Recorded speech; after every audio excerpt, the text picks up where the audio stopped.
Hey everybody, I'm Logan Alec. I'm a CPA. I own Choice Tax Relief. Today I'm answering a question from IO Jazz 1996. What happens if you go on FMLA after making an installment agreement and can't afford to make the full payment? Great question, common scenario.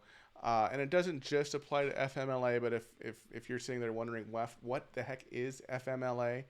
FMLA is a Family and Medical Leave Act. It basically says, or it guarantees you that your job won't terminate you for up to 12 weeks if you have some kind of medical or family issue that you need to deal with. So it's basically 12 weeks of unpaid leave, right? But unpaid job protected leave. Okay, it only applies, for certain reasons and also certain employers. I think the employer has to have at least 50 employees.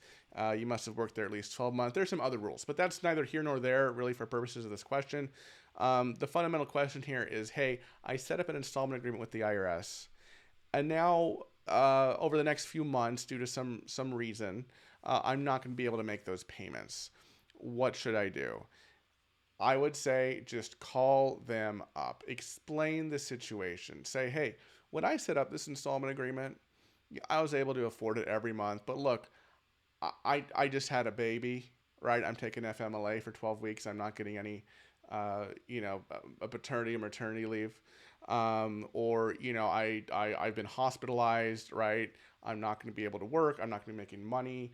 I'll probably go back after my 12-week FMLA is over, right? But I'm not going to be able to afford the installment agreement payments. Just talk to them. If there's a reasonable story here and you can provide documentation and proof that this is actually what's going on, they may just say, okay, all right, just get back on your installment agreement when you can. And they may push that out, put a note in your file, hey, don't default this IA. Taxpayer is in kind of a temporary hardship situation, and then you get back on track again.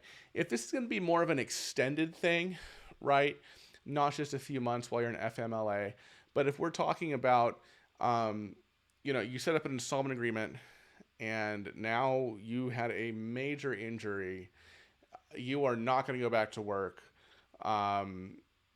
within the next, few months or something like this. This could be a long-term thing.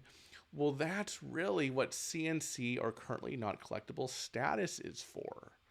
That is that temporary hardship status, or depending on the severity of whatever it is that happened and the loss of, and if you have a permanent loss of ability to make income, you may even want to think about an offer in compromise. Of course, you have to look at your assets as well. I don't want to deviate too far from the original question here, but just to answer the original question, if you set up an installment agreement and there's going to be a short period of time here where you're probably not going to be able to swing the payment, call IRS, talk to them about it, lay out your situation. You may be surprised at what they have to say. You're probably wondering what number to call. If you've received any recent notices, call the number in the notice. If not, you can just call IRS Individual Collections at 800-829-7650, 800-829-7650 for IRS automated collection system where your case is probably sitting. So thanks so much for watching, everybody. I welcome these questions and comments. If you owe at least $10,000 in back taxes or you have multiple years of unfiled tax returns that you've gotten behind on, you qualify for a free consultation with Choice Tax Relief. Give us a call, 866-8000-829. That's 866-8000-TAX if you like to remember letters and phone numbers. Or you can go to choicetaxrelief.com, fill out the form on the website, and we will reach out to you. And also some other nice and dandy tax relief videos here on the left-hand side of the screen for your education and enjoyment. Thanks so much for watching, everybody. I'll see you in the next video. Bye-bye.